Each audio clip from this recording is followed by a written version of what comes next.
Hey guys, welcome back to my new blog. आज हमारे गांव में नकली दरबारी और सेक्शन है। मैं माँ का सेक्शन आपको रिकॉर्ड करके दिखाऊंगा। अगर भगवान कृष्ण का अगर पूरा कहा मान लिया होता तो उसे वो जो एक झलक दिखाई गई थी नरकों की, शायद वो भी देखनी ना पड़ती। भगवान ने कहा था कि तुमने केवल एक लाइन कहनी है कि अश्वत्थामा मारा गया। अगर वो इतनी ही बात कहता तो बच जाता, लेकिन उसने एक अपनी तरफ से भी जोड़ी। हाथी था, वाह नरो वाह कुंजरो, ये लाइन जोड़ी। आदमी था या हाथी था ये पता नहीं, ये अपनी तरफ से जोड़ दी। जब युधिष्ठिर ने यह सवाल किया था कि मुझे नर्क क्यों जाना पड़ा, तो भगवान ने कहा कि तुमने ये अपनी तरफ से जो जोड़ा था उसके कारण। तो प्रेमियों, हम तो इस संसार में रहते हैं, इस दुनिया में रहते हैं, सुबह से शाम तक न जाने कितने झूठ बोलते हैं, कितना छल करते हैं, कितना कपट करते हैं। सोचकर देखो, विचार कर देखो, कोई धर्मराज है, उस धर्मराज को भी जाना पड़ा तो किन्हीं कारणों से। अगर कोई जीव नरक में भी है तो उसके घर में अगर सत्संग होता है, भगवान के नाम का सिमरन होता है, नित्यनेम होता है, तो प्रेमियों उस दिन उसका उस नरक से छुटकारा हो जाता है। उस वृद्ध का, जब उसके पोते पोतियां, जब उसके पुत्र भगवान के नाम का सिमरन करते हैं। आज का दिन बड़ा पावन है, बड़ा पवित्र दिन है, और यही समय सार्थक है। आज बाबूजी भगवान दास जी बैठे होंगे, देख रहे होंगे, अति प्रसन्न होंगे, माता जी से बातें कर रहे होंगे कि देखो, जैसा मैं करता था, जो मेरे मन में होता था, मेरे पुत्रों ने भी वही किया। आज वो होते तो वो भी यहां नाच रहे होते, उनमें भी बड़ी उमंग होती थी इस बात की। 1995 में पहली बार आया था इस घर में, तब शायद सिमरन का जन्म नहीं हुआ था। 1 साल बाद हुआ, मेरे 25 साल की हो गई ना, 26 की।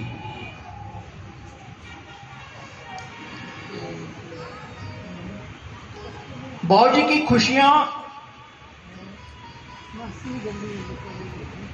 मेरी आंखों के सामने हैं। जब भी सत्संग हुआ, जब भी घर में कोई मंगल कार्य हुआ, और संतों के प्रति ऐसा ही चल रहा है। लव मैरिज होती है, अरेंज हो जाती है।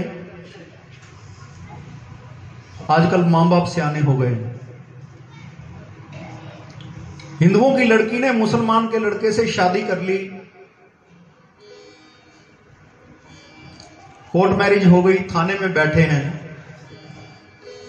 लड़की के मां बाप हिंदू हैं, और फिर बाप पकड़े तो चल घर, चल घर। इनका धर्म ऐसा नहीं, इनका धर्म ऐसा नहीं, ये खाते हैं, ये पीते हैं, ये फलाना करते हैं, ढिमकाना करते हैं। इनका धर्म ऐसा नहीं है, हमारा धर्म श्रेष्ठ है। लड़की ने कहा, कौन से धर्म की बात करते हो? मैं आज 25 साल की हो गई, मैंने लव मैरिज की है, मुझे लड़का पसंद था, इसकी आदतें पसंद थी। 1 साल इसके साथ रही हूं, और उस 1 साल में इसने मुझे 5 नमाज सिखाई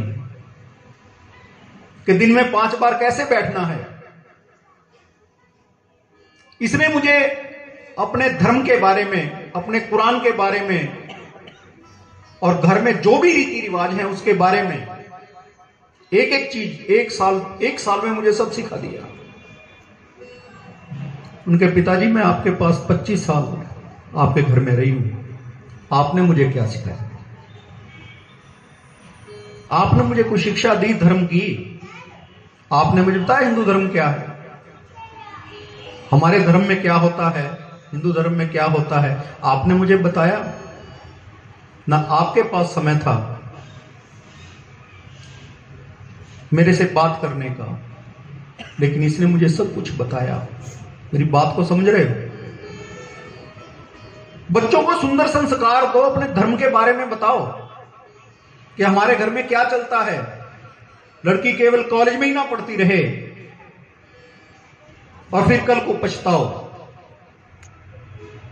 पश्चाताप भी तो होता है ना फिर बहुत ज्यादा, कि पहले अगर समझा देते, पहले बता देते कि हमारे रीति रिवाज क्या है।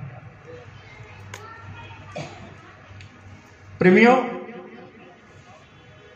बड़े सुंदर प्रसंग चल रहे हैं। मैं उनको धन्य मानता हूं जो अपने मां बाप के कहे अनुसार चलते हैं,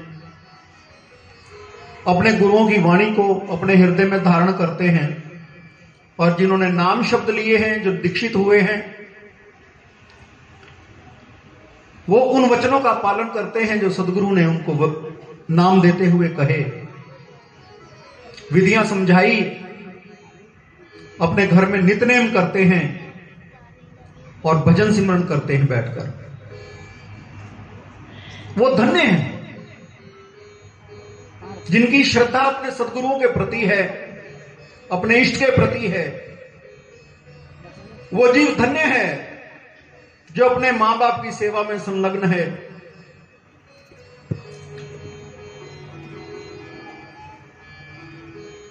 एक बार नारद जी हिमाचल के यहां पधारे तो पार्वती ना छोटी सी थी। संस्कार किसको कहते हैं? बच्ची को नारद की गोद में बिठा दिया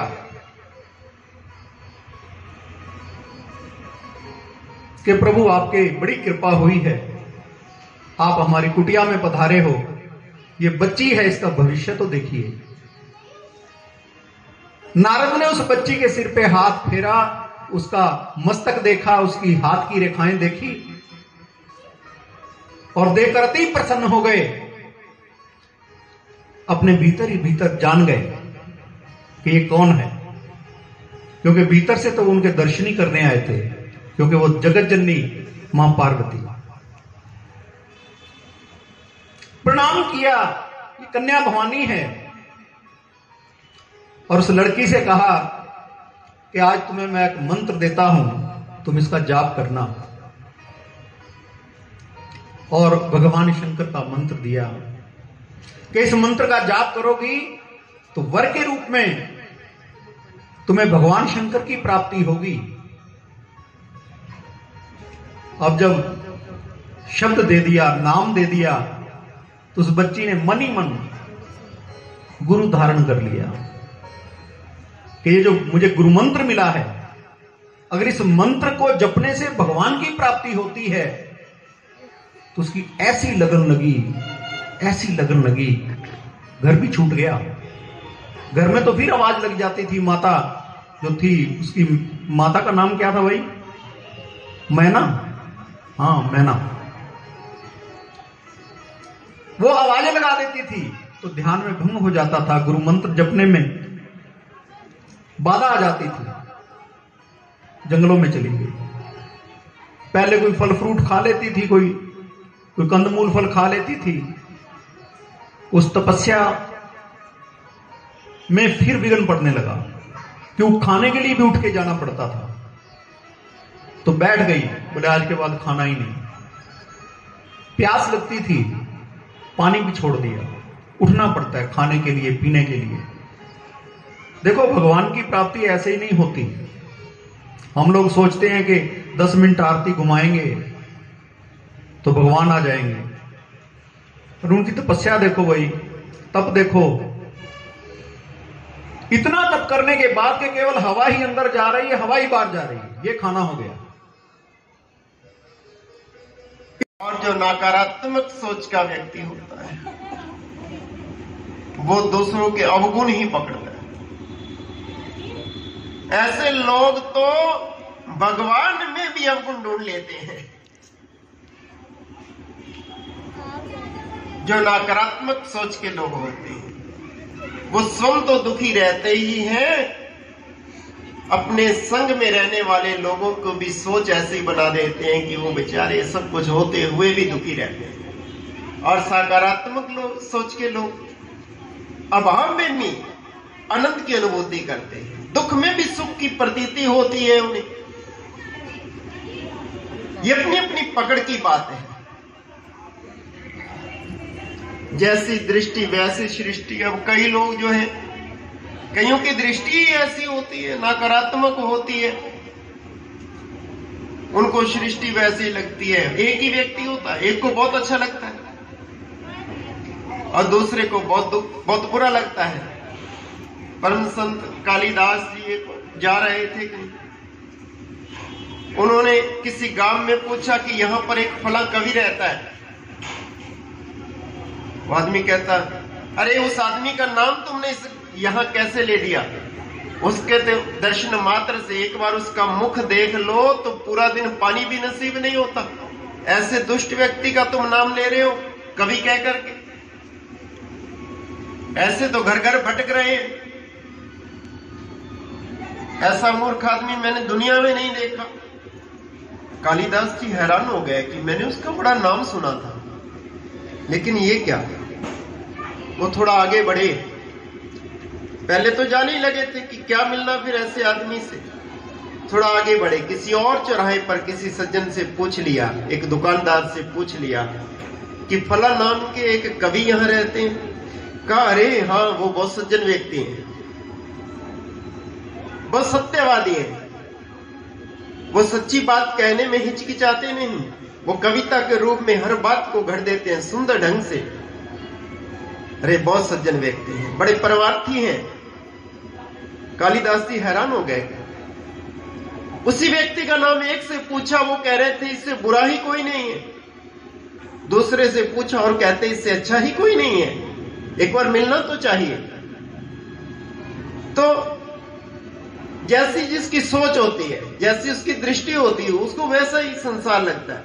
जिस रंग का चश्मा लगा लोगे ना, वैसे ही रंग की दुनिया दिखती है। अगर किसी में दोष नजर आ रहा है तो ये समझ लो कि हमारी दृष्टि अपनी ठीक नहीं है। प्रयास करें, अगर कोई अपने मार्ग से भटक रहा है तो उसको सत्य मार्ग दर्शाने का प्रयास करना ये मनुष्य का धर्म है, कर्तव्य है। आखिर निर्णय ये हुआ कि ये चरण पादुका ले जाकर वहां विराजमान करूंगा गद्दी पर, और मैं सेवक के रूप में कार्य करूंगा। सब विदा हो रहे थे मिलकर के, प्रसंग को लंबा नहीं करना ना। और उस समय राजा जनक भी गए हुए थे।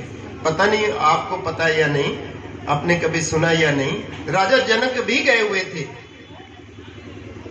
राजा जनक अपनी पुत्री मां सीता से गले लगाया, मां सीता को। तो राजा जनक की आंखें भर आई। मां सीता कहती है, पिताजी क्या आपको कष्ट हो रहा है कि मैं वनों में विचरण कर रही हूं, मैं तपस्वी के प्रकार यहां कष्ट सह रही हूं, मुझे नंगे पांव चलना पड़ रहा है, मुझे कांटों पर चलना पड़ रहा है। आपको ये पीड़ा हो रही होगी कि मैंने अपनी पुत्री को वहां पर कभी कालीन से नीचे पांव नहीं रखने दिया था, आगे पीछे दासियां चलती थी और तुम्हें यहां कष्ट भोगना पड़ रहा है। आप यही सोच रहे होंगे। तो राजा जनक कहते, नहीं बेटा, ये दुख के आंसू नहीं है, ये प्रसन्नता के आंसू हैं। आज मुझे प्रसन्नता है कि तूने सुख वैभव को नहीं देखा। वनवास तो राम को हुआ था, लेकिन तुम अपना पतिव्रता धर्म निभा रही हो, दुख में भी उनका साथ दे रही हो। तुमने वैभव को नहीं देखा, राज को नहीं देखा, वनवास तो तुम्हें नहीं हुआ था, तुम अयोध्या में सुख से रह सकती थी, लेकिन तुम अपने पतिव्रता धर्म को निभाकर केवल मेरा ही सर ऊंचा नहीं कर रही, तुम राजा दशरथ का भी नाम ऊंचा कर रही हो, दशरथ कुल का भी नाम ऊंचा कर रही हो। जनक कुल के साथ साथ दशरथ की कुल का भी नाम ऊंचा हो रहा है। पुत्री, ये मेरे प्रसन्नता के आंसू हैं कि तूने दो दो कुलों का नाम ऊंचा किया है, रोशन किया है। आज बहुत सारे घर इसलिए बिगड़ जाते हैं कि तुम्हारे घर में ये वैभव नहीं है, ये नहीं है, मैं तो इस सुविधा के साथ रहती थी, और वो घर में कलेश हो जाता है, कलह हो जाता है। तो प्रयास करें। शिक्षाएं ये सबके लिए होती हैं। जब मैं ट्यूशन से घर वापस जा रहा हूँ, आज तो सत्संग का ब्लॉग वैसे ही बहुत बड़ा हो गया। सो गाइस, मिलते हैं नेक्स्ट ब्लॉग में। Thank you so much for watching. Bye.